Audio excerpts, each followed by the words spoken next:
Hello friends, आपल्या सगळ्यांनाच माहिती आहे की नॅशनल एज्युकेशन पॉलिसी 2020 म्हणजेच NEP 2020 येत्या शैक्षणिक वर्षापासून इम्प्लिमेंट होत आहे किंवा त्याची सुरुवात होत आहे. अकॅडमिक इयर 2024-25 या वर्षापासून सर्व विद्यापीठांच्या सर्व UG कोर्सेसला PG कोर्सेसला NEP 2020 हे लागू होत आहे. त्या अनुषंगाने NEP 2020 मध्ये काही चेंजेस केले आहेत किंवा विषयाची निवड कशी करायची आहे त्यासाठी हा एक शॉर्ट व्हिडिओ मी आपल्या समोर घेऊन येत आहे. मी प्राध्यापक डॉक्टर योगेश बळवंत रसाळ, गांधी महाविद्यालय कडा येथे कार्यरत आहे आणि इथे 20 वर्षापासून मी प्राध्यापक आहे. तर आज या अनुषंगाने बोलताना मला एवढंच सांगायचं आहे की आपली एज्युकेशन सिस्टीम ही पूर्णपणे बदलणार आहे. त्याच्यामध्ये पूर्ण चेंजेस होणार आहेत. पहिले जे क्रायटेरिया होते ते बदलणार आहेत. एक्झामिनेशन पद्धती बदलणार आहेत. जसं म्हटलं जातं की education is dynamic and it is a process, it is dynamic process. आणि प्रत्येक ग्रॅज्युएट हा आता न्यू चॅलेंजेस फेस करायला तयार असला पाहिजे असं मला इथे सांगावं वाटतं. ह्या NEPचे ऑब्जेक्टिव्ह नेमके काय आहेत आपण एक ओव्हरलुक करूया. NEPचे ऑब्जेक्टिव्ह असे आहेत की टीचिंग अँड लर्निंग मेथड याच्यामध्ये चेंज होणार आहे. Revamping of all aspects of education system, regulation and governance, vocational bias and skill development, research and use of technology, creating new system aligned with aspirational growth of 21st century, holistic development, learning to develop memory, reasoning, communication skill, physical abilities, other etc. हे यातनं आपल्याला दिसणार आहे. Examination pattern NEP मध्ये कसा असणार आहे की तो फक्त रिटन फॉर्म मध्ये नसणार आहे, तर ओरल असणार आहे. रिपोर्ट्स, थेसिस रायटिंग असणार आहे. ओपन बुक टेस्ट असणार आहेत. होम असाइनमेंट्स असणार आहेत. Practical, project, seminar, research paper या प्रकारचं एक्झामिनेशन आपलं रिव्हॅल्युएशन होणार आहे. आणि या माध्यमातून मी स्टुडंटला एक ॲडवाइस देऊ इच्छितो की be ready to change attitude towards the subject, experiment with your learning style, find alternative ways to understand subject knowledge, gather and represent information properly, relate the subjects to your daily activities. जसं physics माझा विषय आहे तर physics हा day to day लाईफमध्ये कसा प्रत्येकाला उपयोगात येतो किंवा तो आर्ट्सचा विद्यार्थी असो, सायन्सचा विद्यार्थी असो किंवा कॉमर्सचा विद्यार्थी असो, हे फिजिक्स कुणाला कुठेतरी हे रिलेट होत असतं दिवसभराच्या आपल्या विहारामध्ये. तर या सर्व गोष्टींचा कुठेतरी संबंध आपल्याला NEP मध्ये येणार आहे. मी येथे सांगू इच्छितो की महाराष्ट्राच्या प्रत्येक विद्यापीठामध्ये हा स्ट्रक्चर, हा पॅटर्न तयार केलेला आहे. तर कुठल्याही ग्रॅज्युएट स्टुडंटसाठी हा व्हिडिओ उपयोगाचा येणार आहे. फक्त काय बदलणार आहे तर इथे मी सब्जेक्ट सांगणार आहे ते चेंज होतील. तिथे आर्ट्सचे येतील आणि कॉमर्सचे येतील. थोडाफार कॉमर्समध्ये बदल असू शकतो, परंतु इव्हन सगळ्या सिस्टीममध्ये BSc ग्रॅज्युएट प्रत्येक विद्यापीठासाठी हा महत्त्वपूर्ण आहे. पहिली पद्धती एज्युकेशन आपली अशी होती 5+3+3+4 आपल्या सगळ्यांना माहिती आहे. परंतु आता या न्यू हायर एज्युकेशन पॅटर्नमध्ये काय होणार आहे तर multiple entry and exit points राहणार आहेत. म्हणजे तुम्ही 1 वर्षाचा कोर्स केला, तुम्हाला त्या 1 वर्षापुरतं सर्टिफिकेट मिळेल. 2 वर्षाचा केला त्या कालावधीचं सर्टिफिकेट, 3 वर्षाचा केला त्या कालावधीचं, असं मल्टिपल एंट्रीज आणि मल्टिपल एक्झिट राहणार आहे. तसंच एंट्रीचं सुद्धा राहणार आहे. 1 इयरचा तुम्ही कोर्स पूर्ण केला तर तुम्हाला UG सर्टिफिकेट मिळेल आणि तो असेल 44 क्रेडिट्सचा. 2 इयर्सचा ड्युरेशन तुम्ही पूर्ण केलं, तुम्हाला UG डिप्लोमाचं सर्टिफिकेट मिळेल आणि त्याचे क्रेडिट्स असतील 88. 3 वर्षाचा तुम्ही UG डिग्री कोर्स पूर्ण केला तर 132 क्रेडिट्स असतील आणि 4 वर्षाचा केला विथ त्याला असं नाव आहे UG ऑनर्स, 176 क्रेडिटचा हा कोर्स असेल. यात आता मेजर आणि मायनर सब्जेक्टची सुविधा उपलब्ध करून दिली. एखाद्या विद्यार्थ्याला जो विषय आवडतो तो मेजर म्हणून घेऊन तो ग्रॅज्युएट होऊ शकतो आणि त्याला सोबत एक मायनॉर सब्जेक्ट सुद्धा असणार आहे. आता हे ॲब्रिव्हिएशन्स तुम्हाला इथे NEP मध्ये कायम दिसणार आहेत, तर त्याचा थोडा ओव्हरलुक आपण करूया. पहिलं म्हणजे MM मेजर मॅन्डेटरी, म्हणजे तुमचा मेजर सब्जेक्ट कुठला आहे, तुमच्या कुठल्या सब्जेक्टमध्ये इंटरेस्ट आहे किंवा तुम्ही कुठल्या सब्जेक्टमधून ग्रॅज्युएट होऊ इच्छिता, that is major mandatory. GE म्हणजे जेनेरिक इलेक्टिव्ह आणि OE म्हणजे ओपन इलेक्टिव्ह. आता हा नवीन एक धोरण इथे आपल्या ह्या NEP मध्ये आलेलं आहे की GE आणि OE. GE आणि OE म्हणजे थोडक्यात असं आहे की सायन्सचा जर विद्यार्थी असेल तर त्याला आर्ट्स किंवा कॉमर्स मधला एक विषय इथे निवडावा लागेल. म्हणजे तो ज्या फॅकल्टीचा आहे ते फॅकल्टी सोडून दुसऱ्या फॅकल्टीचा विषय इथे त्याला निवडावा लागणार आहे. SEC म्हणजे काय, स्किल एनहान्समेंट कोर्सेस. VSC म्हणजे व्होकेशनल स्किल कोर्सेस. AEC म्हणजे ॲबिलिटी एनहान्समेंट कोर्सेस. IKS किंवा आता त्याला BKS म्हटलं जातं, इंडियन भारतीय knowledge system. CC curricular courses. DSC disciplined specific courses. OJT on job training. FE field project. CEP community engagement program. RP research project.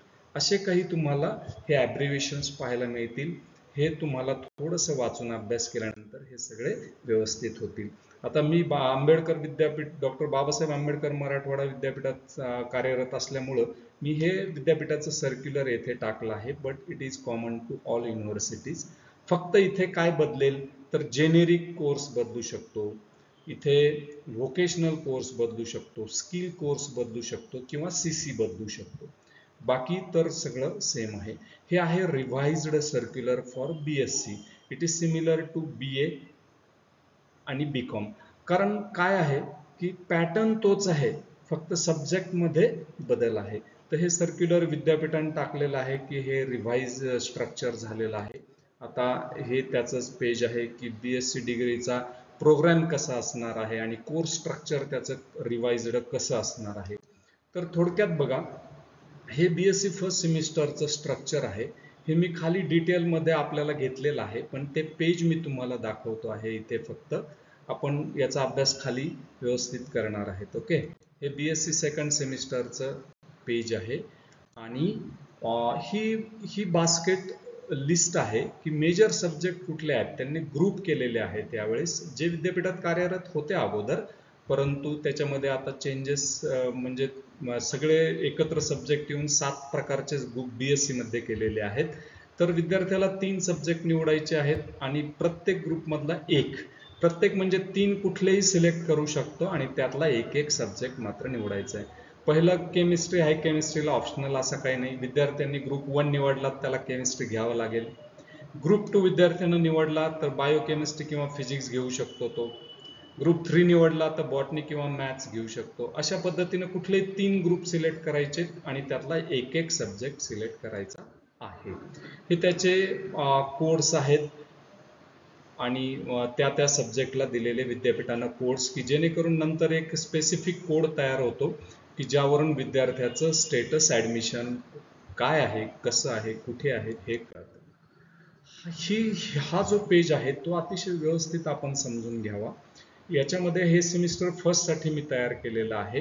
आता याच्यामध्ये नवीन काय झालेलं आहे बघा, क्रेडिट सिस्टीम आणलेली आहे.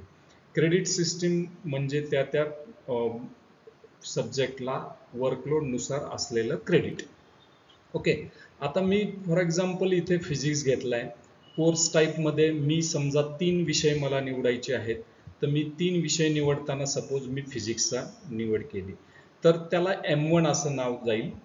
तो असेल DSc 1. त्याचं फिजिक्स जर घेतला तर हा by default mechanics and properties of matter हा कोर्स त्याला येणार आहे. त्याचे पर वीक टीचिंग थेअरीमध्ये असणार आहेत 2 आणि त्याचे क्रेडिट असणार आहेत 2. त्याच विषयाचं प्रॅक्टिकल असणारे DSc 2, की जे DSc 1च्या सिलेबसवर आधारित हे प्रॅक्टिकल्स असतील.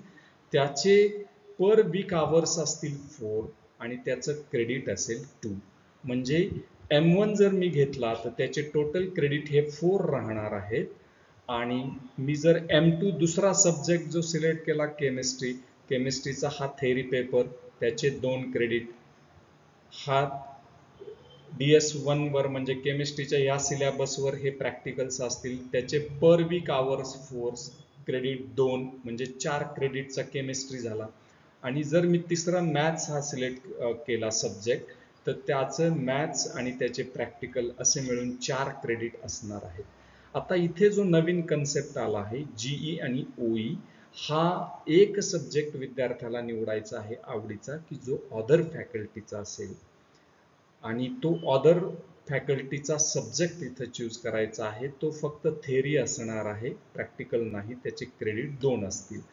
नंतर SEC स्किल एनहान्समेंट कोर्स, याच्यामध्ये ह्या 3 मेजर पैकी आपण कुठलाही एक सिलेक्ट करू शकतो. फिजिक्स, केमिस्ट्री, मॅथ्स पैकी. तर तो असेल स्किल एनहान्समेंट. त्याचं प्रॅक्टिकल पर वीक वर्कलोड असेल 1चा आणि प्रॅक्टिकलचा असेल सिलेबसवर बेस्ड वर्कलोड 2 आवर्सचा. असं टोटल किती क्रेडिट राहतील? ह्या 2चं सुद्धा 1 क्रेडिट पकडलेलं आहे प्रॅक्टिकल. आणि इथे हा थेअरीचा 1 क्रेडिट, तर याचे 2 क्रेडिट होत आहेत. आणि नंतर हा कन्सेप्ट एक आलेला आहे की AEC, VEC, IKS. आपण याचे ॲब्रिव्हेशन्स पूर्णपणे पाहिले की ॲबिलिटी एनहान्समेंट, व्होकेशनल एनहान्समेंट आणि इंडियन नॉलेज किंवा भारतीय BKS पण म्हटलं जातं. तर AEC मध्ये हा फर्स्ट सेमिस्टरला इंग्लिश हा कंपल्सरी आहे, तो थेअरी आहे आणि त्याचे क्रेडिट 2 आहेत.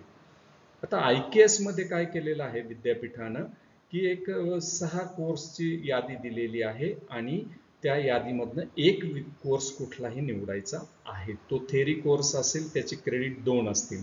आणि 7 नंबरला जो आहे तो OJT, on job training, field project, CEP, CC किंवा RP, ज्याचे ॲब्रिव्हेशन्स आपण आता पाहिले. तर करिक्युलर कोर्स हा फर्स्ट सेमिस्टरला दिलाय, तो कंपल्सरी BA, BCom, BSc ला असेल. त्याचं नाव आहे हेल्थ अँड वेलनेस. त्याचे फक्त प्रॅक्टिकल्स असतील आणि त्याचे क्रेडिट 2 असतील. असे टोटल 44 क्रेडिटचं फर्स्ट सेमिस्टरचं पॅटर्न होतो आहे. सेकंड सेमिस्टरचा जर अभ्यास केला तर हे 3 कोर्स तसेच राहतील, त्याचे 4 क्रेडिट राहतील. जेनेरिक मध्ये तुम्ही यापैकी कुठलाही एक निवडू शकता, त्याचे क्रेडिट 2 असतील. इथे आता व्होकेशनल दिलेलं आहे, पहिल्यांदा स्किल दिलं होतं, इथे व्होकेशनल आहे.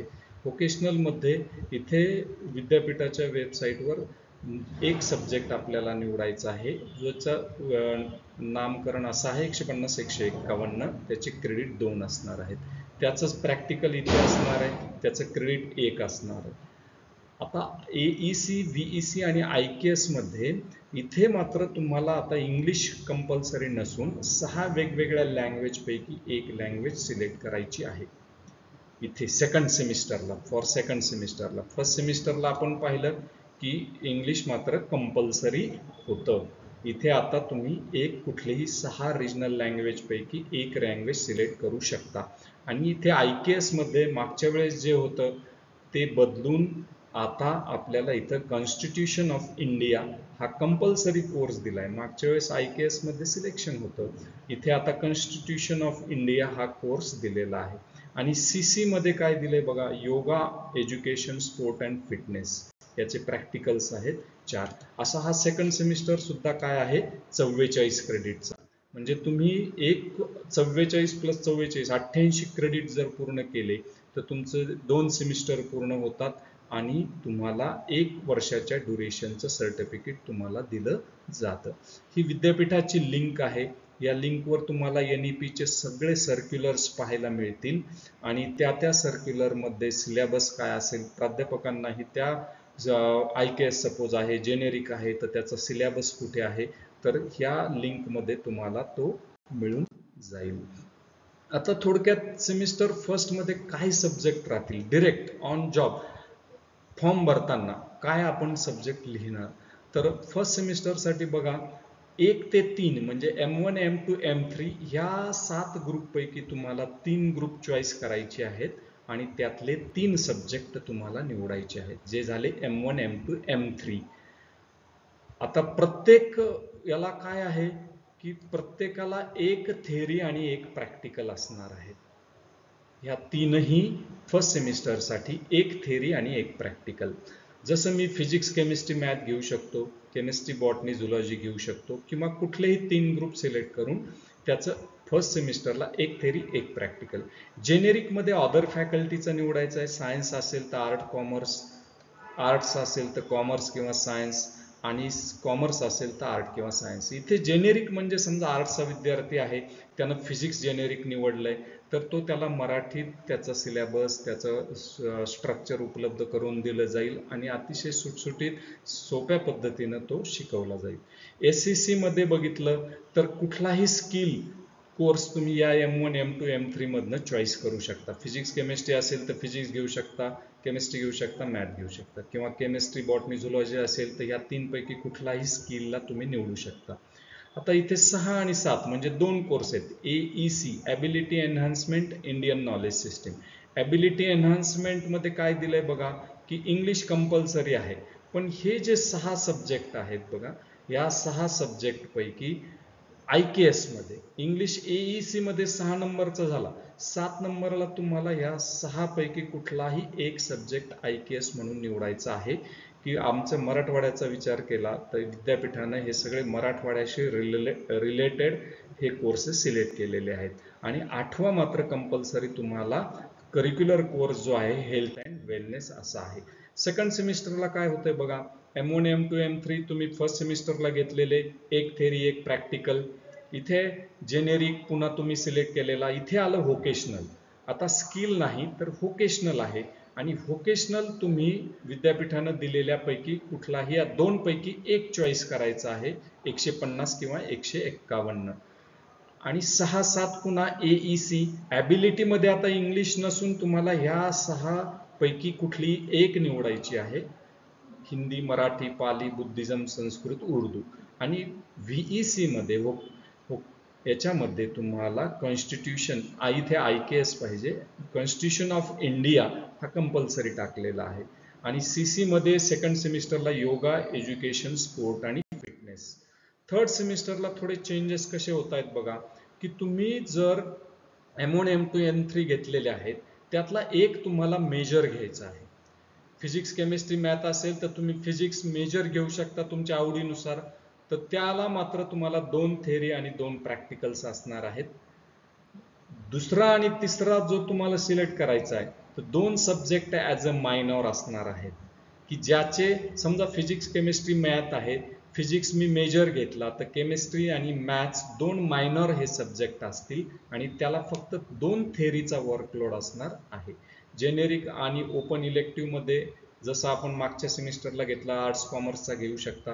व्होकेशनलमध्ये रिलेटेड टू मेजर, आता इथे मेजर जो तुम्ही घेतलाय त्याच्या रिलेटेड तुम्हाला व्होकेशनल सिलेक्ट करायचा आहे, की जो 200 किंवा 201 या नंबरनं विद्यापीठाच्या वेबसाईटवर असेल, त्यापैकी एक निवडायचं आहे. त्याचं प्रॅक्टिकल आणि थेरी दोन्ही असेल.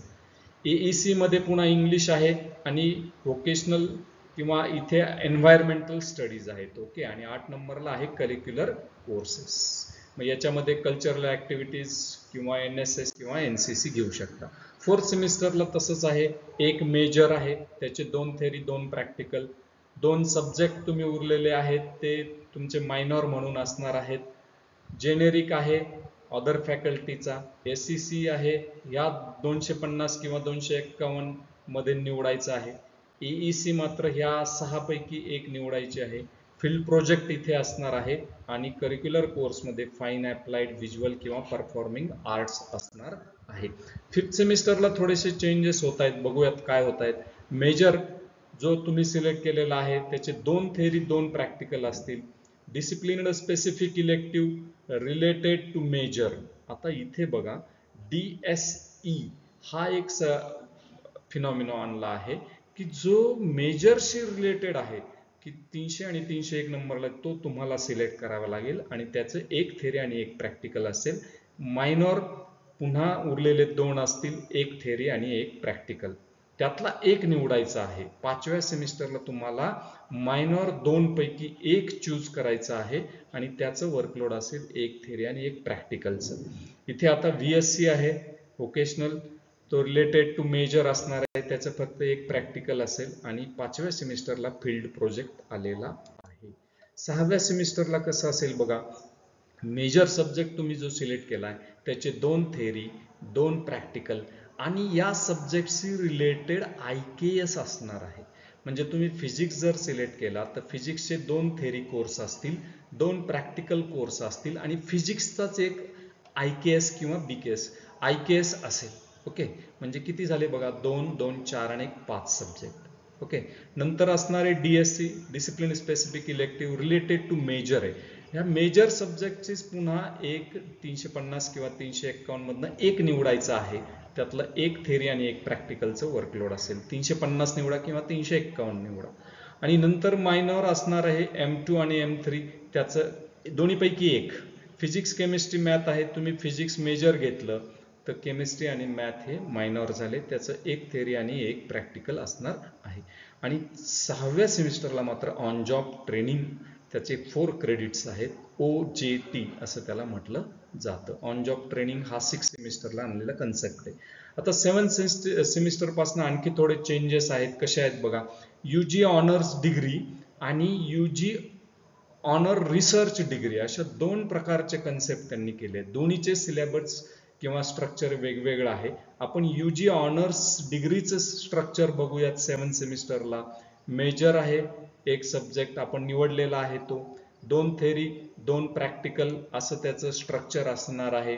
ओके, आणि प्लस त्याच्यामध्ये पुन्हा 2 थेरी आणि एक प्रॅक्टिकल पुन्हा त्यातनं तुम्हाला निवडायचे आहेत आणि त्या 2 थेरीवर बेस्ड एक प्रॅक्टिकल असणार आहे. पहिले 2 सब्जेक्ट फिजिक्सचे असतील, सपोज फिजिक्स मेजर असेल तर त्याचे 2 थेरी, त्याचे 2 प्रॅक्टिकल रिलेटेड थेरीचे. नंतर पुन्हा 2 थेरी कोर्सेस असतील की जे आपल्याला सिलेक्ट करायचे आणि त्या 2 थेरीवर बेस्ड एक प्रॅक्टिकल प्रोग्राम असेल. नंतर काय आहे, disciplined specific elective related to major. या मेजर सब्जेक्टची 400 किंवा 401 पातनं एक तुम्हाला निवडायचं आहे, ज्याचं एक थेरी आणि एक प्रॅक्टिकल वर्कलोड असेल. नंतर तिसरं काय असणार आहे, रिसर्च मेथडॉलॉजी आहे, जे 4 क्रेडिटचं इथे तुम्हाला दिलेलं आहे. आता ह्या UG ऑनर्स डिग्रीचं 8वं सेमिस्टर आहे, तसंच आहे बघा. मेजर ज्याचे 2 थेरी 2 प्रॅक्टिकल, पुन्हा प्लस काय आहे, 2 थेरी आणखी मेजरचेच सब्जेक्ट राहतील आणि त्या 2 थेरीवर बेस्ड एक प्रॅक्टिकल असेल. नंतर discipline specific elective related to major असेल, 450 किंवा 451 एक निवडायचं आहे, त्याचं एक थेरी आणि एक प्रॅक्टिकल असेल. आणि ऑन जॉब ट्रेनिंग हा 4 क्रेडिटचा कन्सेप्ट इथे आणलेला आहे. आता UG honours with research degree, पुन्हा 7 सेमिस्टर का आलं तर 2 पॅरलल लाईन सुरू होतील. एक 7 सेमिस्टर UG ऑनर्स डिग्री असेल आणि दुसरं असेल UG honours with research degree. कुठलाही एक विद्यार्थी सिलेक्ट करू शकतो. UG ऑनर्स विथ रिसर्च डिग्रीमध्ये स्ट्रक्चर कसं आहे बघा, मेजर आहे सब्जेक्ट तुम्ही निवडलेला, त्याचे 2 थेरी 2 प्रॅक्टिकल असतील आणि अजून एक थेरी कोर्स तिथे असणार आहे.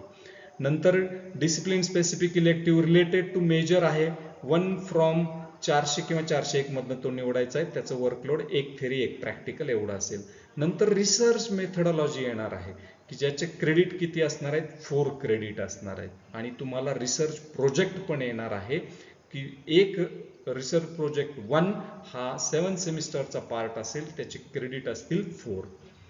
आणि 8 सेमिस्टरला बघा, मेजर कोर्स आहे, 2 theory 2 practical plus additional 1 theory, only theory.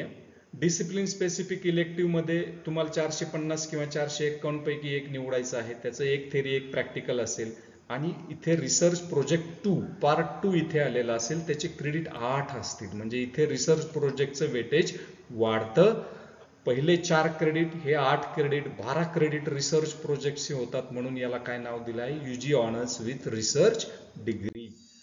Thank you for listening. Be ready to face the challenges, young guys. Okay, thank you.